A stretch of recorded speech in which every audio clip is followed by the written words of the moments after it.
서울 상도동에서 공사장의 흙막이가 무너져 인근 유치원 건물이 크게 기울었습니다.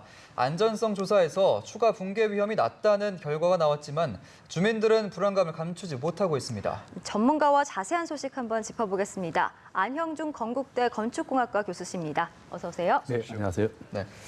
일단 지금 밤새 복구 작업이 이루어지고 있는데요. 원인부터 저희가 분석을 해보자면 네네. 옹벽, 그러니까 흙막이가 토사에 의해서 무너지면서 이제 기울어지게 된 건데 네네. 정확한 원인 어떻게 그러니까 보고 계십니까? 옹벽은 아니고 예. 흙막이가 지금 무너진 거죠. 예. 네. 그러니까 흙막이 공사는 본 건물을 짓기 위해서 땅을 파게 되는데 땅을 파면 흙이 무너질 위험이 있기 때문에 그것을 막기 위해서 흙막이 공사를 하게 돼 있거든요. 예. 그래서 그 흙막이 공사했던 것이 무너진 것으로 이렇게 봅니다.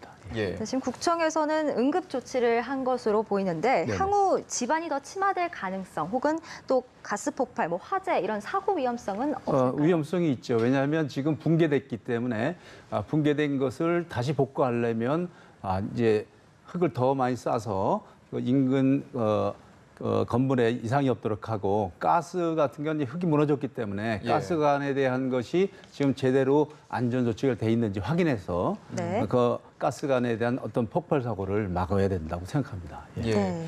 지금 지난 3월에 상도유치원 옆 건설공사 현장 조사에서 이미 건설 전문가가 붕괴 위험을 예고를 했다고 드러나면서 네네.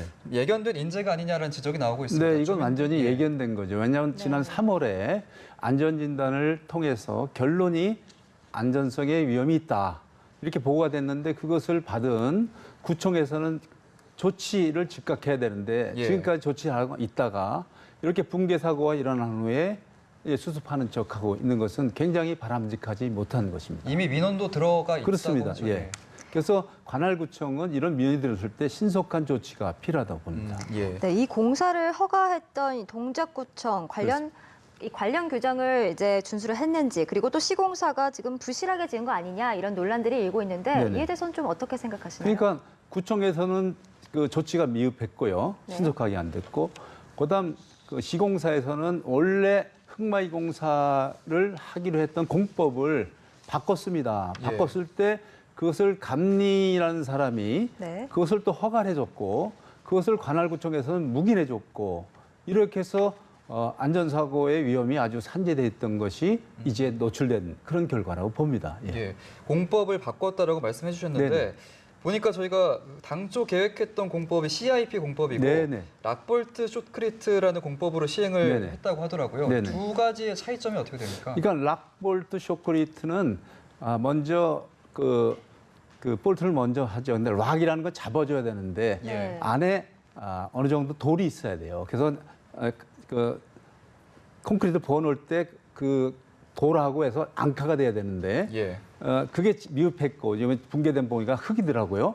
네. 그다음에 나중에 이제 거기다 이제 쇼크리트를 쓰는 게 이제 락볼트 쇼크리트고 CIP는 아예 땅속 깊이 해서 철근을 넣고 콘크리트를 채요. 그래서 락볼트 쇼크리트가 CIP보다도 공사 기간이 2분의 1 정도밖에 안 들고 공사비도 굉장히 쌉니다. 그렇군요. 그렇다면 이것은 공사 시공자하고 하청업자의 그 편을 들어준 거죠. 그걸 감리회사가 들어줬고 예. 그것을 그 관할구청에서는 묵인해줬고 그래서 이제 이 흙마이 공사는 어떤 문제가 있냐면 우리가 준공이 되면 준공건설을 받는데 이 주변 시설의 흙마이 공사는 없어집니다. 네. 없어지기 때문에 준공되는 데는 아무 문제가 없단 말이죠.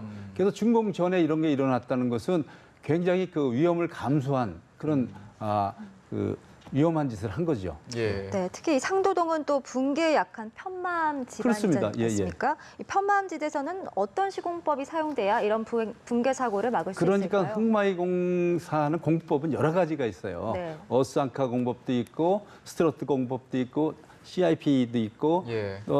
락볼트 숏크리트도 있고 그래서 그 현장 조건에 맞는 그런 안전한 공법을 택하는 것이 필요한데 여기는 당초 채택한 CIP 공법을 하지 않고 네. 락볼트 쇼크리트 공법을 해서 더 싸고 공사 기간을 짧은 것을 택했던 것이 붕괴 사고의 원인 중에 가장 큰 하나라고 봅니다. 그렇군요.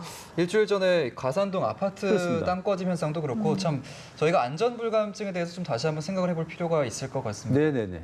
안전 불감증이라는 것은 안전한 을 지킬 수 있는 그 정보가 있어야 되는데 정보는 어디서 오냐면 그 현장에 계측기를 설치하고 그 현장 주위에 건물대나 계측기를 설치해서 공사 시작과 동시에 계측기를 계속 관리하면서 이상이 있다면 공사를 중지하고 원인을 제거해야 되는데 예. 두 현장 다 계측 설계를 하지 않았어요. 그렇기 때문에 인근 지역의 건물에 대한 안전은 무방비 상태라는 거죠. 예. 그러다 보니까 집안 침하가 일어나고 흙막이 공사가 무너져서 이와 같은 사고가 나게 돼 있는 거죠. 그러면 아무런 정보가 없다는 것은 안전에 대한 아무런 대책을 안 세웠다는 그런 결론밖에 나지 않습니다. 예. 네, 또 이 현재 지금 상도 초등학교가 운동장만 폐쇄하고 이제 교육과정은 정상적으로 운영을 네네. 하겠다라고 네네. 밝혔는데 지금 상도 유치원과 굉장히 가까운 거리로 알고 있거든요. 네네네. 위험범위 바뀐가요? 그러니까 이것이 지하 공사 몇 미터인지 모르겠습니다만은 보통 우리가 흙의 조건 따라 다르지만 지하로 만약에 20m를 팠다 그러면 수평 거리에 한 20m 정도가 그 위험 거리입니다. 그래서 네. 그걸 봐가지고 그 위험 그 지역에 있는지 아닌지를 검토해서 위험 지역이라면 조치를 취해야 되고 네. 위험 지역 바깥이라면 걔도 안전하다고 볼 수 있는 거죠. 예, 예. 정확히 파악을 하고 조치를 그렇습니다. 취해야겠군요. 예. 공사장 구조물 위험 사고도 잇따르면서 그렇습니다. 정부가 이제 전국 지방자치단체 취약시설 안전 점검을 요청을 했습니다. 좀 네. 어떤 점을 중점적으로 봐야 될까요? 그러니까 학교라든지 이런 것들은 정기적으로 점검을 하고 진단하게 돼 있습니다. 시설물 안전관리 특별법에서. 그러나 문제는 형식적인 안전점검, 안전진단인 거죠. 그래서 이것은 안전점검, 안전진단은 건 법에 의해서 이미 하게 돼 있습니다. 그런데 안전점검, 안전진단이 사실은 형식적인 안전점검, 안전진단이라는 그런 얘기들이 많이 나오고 있습니다. 이번 기회에 예. 철저한 안전점검과 철저한 안전진단을 통해서 신속한 조치가 필요하다고 봅니다. 예. 네, 말씀해 주신 것처럼 건물 안전에 대한 사전 예방이 정말 중요할 그렇습니다. 것 같은데요. 좀 근본적인 대안이 있다면 한번 짚어주시죠. 지금 방금 말씀드렸듯이 구조물을 보존하는 데는 예방 보존이 있어요. 네. 사고가 일어나기 전에 조치를 취하는. 그러니까 소잃기 전에 외양간 고치는 거고, 그다음에 하나 방법은 소잃고 나서 외양간 고치는 사후 보존이 있습니다. 네. 지금 우리가 같은 동이라든지 지금 유치원 붕괴 사고는 사후 보존이에요. 소를 잃고 나서 이제 고치겠다는 거거든요. 그래서 철저한 예방 보존이 안전사고를 예방하는 유일한 길이라고 봅니다. 예, 네. 예방 보존이 가장 중요하다는 그렇습니다. 말씀해 예. 주셨고요. 상도동 공사장 사건과 관련해서 안영준 건국대 건축공학과 교수와 얘기 나눠봤습니다. 고맙습니다. 감사합니다.